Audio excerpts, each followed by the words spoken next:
Baiklah, selamat siang semuanya. Yang terhormat kepada Ibu Dyoti Aulia Filda Gasya, SPD MPD, selaku dosen pengampu mata kuliah bimbingan DSD dan anak berkebutuhan khusus, serta teman-teman semua.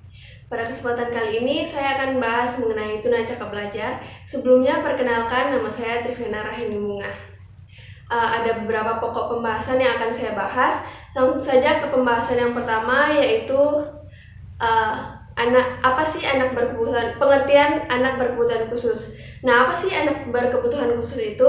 Jadi anak berkebutuhan khusus adalah kondisi di mana anak itu memiliki keterbatasan pada keahliannya, baik itu secara fisik maupun psikologisnya. Dapat dikatakan juga bahwa anak berkebutuhan khusus itu merupakan anak yang dianggap lebih spesial dibandingkan dengan anak-anak normal pada umumnya. Dalam melakukan aktivitas kegiatan mereka sehari-hari juga, mereka tidak bisa melakukan aktivitas atau kegiatan itu secara seluruh dengan sendirinya atau dengan mandiri tanpa bantuan khusus. Anak berkebutuhan khusus juga mereka membutuhkan penanganan yang baik lantaran mereka memiliki masalah pertumbuhan dan kekurangan yang mereka dapatkan sejak mereka lahir ataupun yang mereka dapatkan pada masa pertumbuhan mereka. Salah satu contoh anak berkebutuhan khusus adalah anak tunacakap belajar yang akan saya bahas pada kesempatan kali ini. Nah, mungkin teman-teman udah pernah dengar apa itu anak tunacakap belajar. Jadi anak tunacakap belajar itu merupakan anak yang memiliki ketidakmampuan dalam hal belajar. Ada kelompok ahli pendidikan juga yang mengatakan bahwa anak yang mengalami tunacakap belajar adalah anak yang mengalami kesulitan dalam mengikuti proses pendidikan atau yang biasa mereka sebut dengan educationally handicapped. Selanjutnya ada jenis-jenis tunacakap belajar. Yang pertama itu ada 4. Yang pertama itu ada minimal brain dysfunction. Nah, minimal brain dysfunction ini seperti namanya sendiri merupakan ketidakberfungsian minimal otak yang digunakan untuk merujuk pada suatu kondisi gangguan minimal syaraf pada anak atau pada murid. Nah, gangguan ini itu biasanya ditandai dengan kesulitan pada anak untuk menjaga fokus dan konsentrasi pada saat melakukan pembelajaran atau pada saat menjalankan fungsi bahasa. Nah, minimal brain dysfunction ini merupakan gangguan dalam mengontrol aktivitas yang melibatkan emosi, pikiran, dan gangguan belajar. Itu seperti gangguan dalam membaca, menulis, dan lain sebagainya. Selanjutnya ada apasia. Nah, apasia ini merupakan kondisi di mana anak itu gagal untuk menuntaskan ungkapan-ungkapan bermakna yang biasanya terjadi pada anak di kisaran umur 3 tahunan. Nah, gangguan apasia ini dapat mempengaruhi kemampuan anak dalam berbicara, menulis, bahkan juga dapat mempengaruhi kemampuan anak dalam memahami kata-kata pada saat dia mendengar ataupun membaca. Nah, simptom apasia digolongkan menjadi 3 karakteristik utama, yaitu yang pertama reseptif apasia, yang kedua ekspresif apasia, dan yang ketiga inner apasia. Selanjutnya ada disleksia. Nah, disleksia ini merupakan ketidakcakapan membaca pada anak.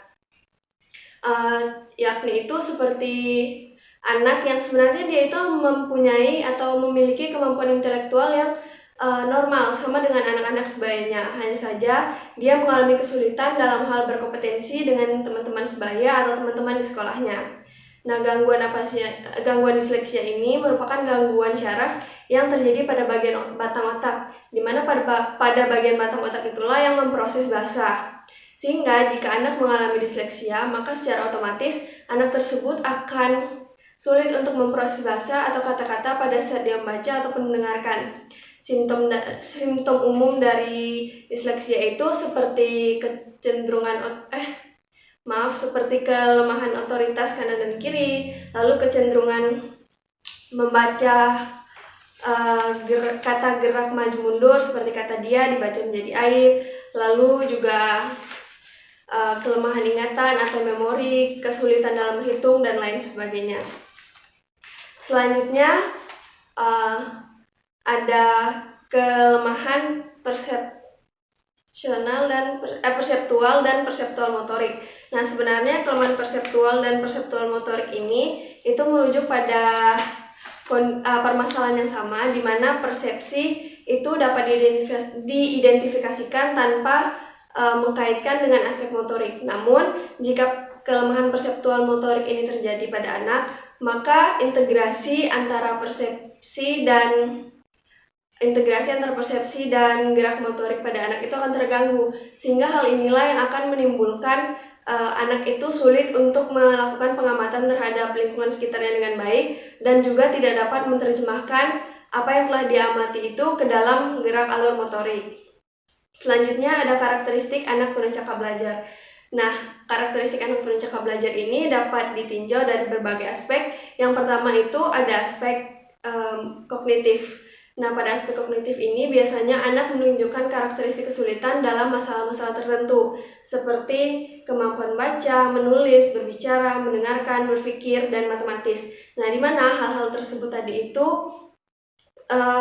merupakan penekanan terhadap aspek akademik atau kognitif. Nah, pada aspek kognitif ini kita ingin diberitahu bahwa sebenarnya anak yang mengalami tunanetra belajar itu mereka mempunyai kemampuan kognitif yang normal sama dengan anak sebayanya. Hanya saja kemampuan kognitif tersebut tidak berfungsi secara optimal, sehingga hal inilah yang mengakibatkan keterbelakangan akademik pada anak tunanetra belajar. Nah, di mana jika anak mengalami keterbelakangan akademik, maka akan terjadi juga kesenjangan antara apa yang seharusnya anak itu lakukan sesuai dengan standar kompetensi yang ada dengan apa yang anak itu capai, itu tidak sejalan atau tidak punya kesenjangan tadi. Selanjutnya ada aspek bahasa. Nah, pada aspek bahasa ini anak itu menunjukkan karakteristik kesulitan dalam mengekspresikan dirinya baik itu secara lisan maupun secara tertulis. Yang dalam artian bahwa jika anak mengalami tunanetra belajar dalam aspek bahasa, maka anak itu akan sulit untuk menerima dan memahami bahasa dalam artian di sini bahasa reseptif, dan juga anak akan sulit untuk mengekspresikan dirinya karena sulit untuk memahami bahasa tadi. Selanjutnya ada aspek motorik. Nah, pada aspek motorik ini ditunjukkan dengan anak itu sulit untuk menunjukkan keterampilan motorik perseptual mereka, dimana kita sendiri tahu bahwa kemampuan motorik pada anak itu sangat diperlukan dalam banyak hal, seperti membaca, menulis, mengerjakan tugas akademik, dan lain sebagainya. Nah, di mana untuk mengerjakan tugas-tugas akademik tadi itu sangat dibutuhkan koordinasi yang baik antara mata dan juga tangan. Nah, hal inilah yang tidak dimiliki oleh anak tunanetra belajar. Mereka itu tidak bisa atau sulit untuk mengkoordinasikan kemampuan motorik mereka, sehingga akhirnya terjadilah keterbelakangan akademik pada anak yang mengalami tunanetra belajar. Selanjutnya ada aspek sosial dan emosi. Pada aspek ini terdapat dua karakteristik yang sering diangkat sebagai karakteristik sosial emosional pada anak tunanetra belajar, yaitu yang pertama kelabilan emosional dan yang kedua keimpulsifan. Nah, untuk kelabilan emosional itu biasanya ditunjukkan oleh anak dengan sering terjadinya perubahan suasana hati dan mempunyai temperamen yang buruk. Sedangkan untuk keimpulsifannya itu sering ditunjukkan anak dengan lemahnya pengendalian terhadap dorongan-dorongan atau hal-hal yang terjadi di sekitarnya. Nah, untuk setiap ketunacakapan pada anak itu ditandai dengan karakteristik dan gejala yang berbeda-beda sesuai dengan jenis-jenis tunacakap belajar yang sudah kita bahas pada pembahasan sebelumnya. Selanjutnya ada klasifikasi anak berkebutuhan khusus. Menurut IDEA atau Individuals with Individuals with Disabilities Education Act Amendment yang dibuat pada tahun 1997 dan telah ditinjau kembali pada tahun 2004. Secara umum ada 3 klasifikasi anak berkebutuhan khusus. Yang pertama, anak dengan gangguan fisik. Yaitu ada 3. Yang pertama ada tunanetra. Nah, tunanetra ini adalah kondisi di mana anak itu kehilangan fungsi indera penglihatannya sehingga dia itu sulit atau bahkan tidak bisa melihat. Nah, di mana kita sendiri tahu bahwa indera penglihatan ini sangat penting dan karena merupakan salah satu saluran informasi, sehingga jika anak itu mengalami tunanetra, maka dia akan sulit untuk menerima informasi, bahkan sulit untuk menerima pembelajaran. Selanjutnya ada tunarungu. Nah, tunarungu ini merupakan kondisi di mana anak itu kehilangan fungsi pendengarannya, baik itu secara keseluruhan maupun sebagian. Sama halnya dengan anak yang mengalami tunanetra tadi, anak tunarungu ini juga akan sulit untuk menerima informasi dan pembelajaran karena dia kehilangan salah satu fungsi indera yang sangat penting untuk menerima informasi. Selanjutnya ada tunadaksa. Nah, tunadaksa ini merupakan kelainan atau cacat yang menetap pada anak pada alat geraknya, itu seperti sendi, otot, dan juga tulang. Selanjutnya ada anak dengan gangguan emosi dan perilaku. Yang pertama itu ada tunalaras.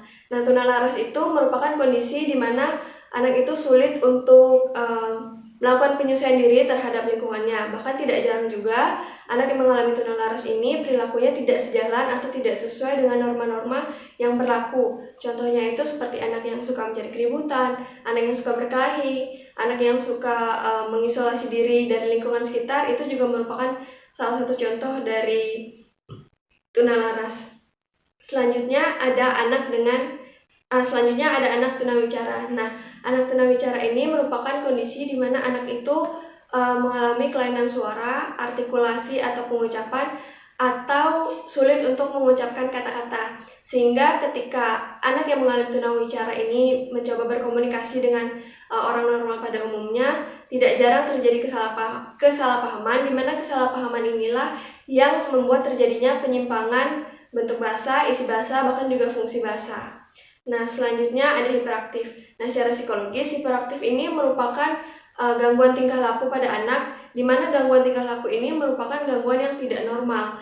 Nah, hiperaktif ini disebabkan karena adanya disfungsi neurologis, yang dimana gejala utamanya itu anak sulit untuk mengendalikan geraknya dan juga sulit untuk memusatkan perhatiannya. Selanjutnya ada anak dengan gangguan intelektual. Yang pertama itu ada tunagrahita. Nah, tunagrahita ini adalah kondisi nyata di mana anak itu mengalami hambatan dan keterbelakangan perkembangan mental intelektual yang jauh di bawah rata-rata, sehingga anak itu sangat sulit untuk mengerjakan tugas-tugas akademik, bahkan untuk melakukan komunikasi dan interaksi sosialnya juga sangat sulit. Selanjutnya ada anak lamban belajar atau slow learner. Nah, kondisi ini itu adalah kondisi di mana anak itu memiliki potensi intelektual yang sedikit di bawah rata-rata, tapi tidak separah tunagrahita tadi. Jadi anak yang lamban belajar ini itu ada kayak seperti di tengah-tengah di antara anak yang punya intelektual normal dengan anak tunagrahita. Jadi mereka masih ada di tengah-tengah gitu. Nah, untuk anak yang mengalami slow learner ini itu biasanya IQ-nya di kisaran 70-90. Selanjutnya ada anak berkesulitan belajar khusus. Nah, ini juga merupakan kondisi yang nyata di mana anak itu mengalami kesulitan dalam tugas-tugas khusus atau dalam pelajaran-pelajaran khusus. Biasanya itu pada kemampuan membaca, menulis, dan berhitung. Nah, ini biasanya terjadi pada mata pelajaran matematika. Selanjutnya ada autisme. Nah, autisme ini merupakan gangguan perkembangan anak yang disebabkan oleh gangguan yang terjadi pada sistem syaraf pusat yang mengakibatkan gangguan anak itu mengalami gangguan dalam interaksi sosial, komunikasi, bahkan berperilaku. Nah, selanjutnya ada faktor-faktor anak tunawicara belajar. Di sini itu saya menuliskan ada 3. Yang pertama itu kerusakan otak. Nah, kerusakan otak ini berarti terjadinya kerusakan pada syaraf, di mana hal ini itu menimbulkan gangguan fungsi otak yang diperlukan untuk proses belajar pada anak. Contohnya itu seperti pada kasus encephalitis. Selanjutnya ada gangguan emosional. Nah, gangguan emosional ini itu terjadi karena adanya trauma emosional yang berkepanjangan sehingga mengganggu hubungan fungsional sistem syaraf. Namun perlu kita ingat lagi bahwa tidak semua trauma emosional ini mengakibatkan gangguan belajar. Selanjutnya ada faktor pengalaman. Nah, kondisi ini itu biasanya dialami oleh anak yang terbatas untuk memperoleh rangsangan lingkungan yang layak, atau anak itu tidak memperoleh kesempatan untuk menangani atau mempunyai peralatan dan mainan tertentu. Biasanya kemiskinan pengalaman ini itu berkaitan erat dengan sosial ekonomi orang tua. Nah, selanjutnya ada teknik membantu anak tunawicara belajar. Itu beberapa diantaranya seperti yang pertama, memberikan perhatian dan kesempatan-kesempatan yang sepadan selaras sesuai dengan kebutuhannya. Yang kedua, memberi motivasi atau dorongan sebagai pemacu semangat mereka. Yang ketiga, jangan memberi anak cap bodoh karena itu akan membebani mereka. Yang keempat, dekati dan menjadi teman curhat bagi mereka. Yang kelima, pergunakan metode bimbingan yang sesuai dengan kebutuhan anak, dan masih banyak lagi. Nah, Demikianlah presentasi yang dapat saya sampaikan. Kiranya melalui presentasi yang saya bahas ini dapat bermanfaat bagi kita semua. Akhir kata saya ucapkan hidup kesepian tanpa kekasih. Cukup sekian dan terima kasih.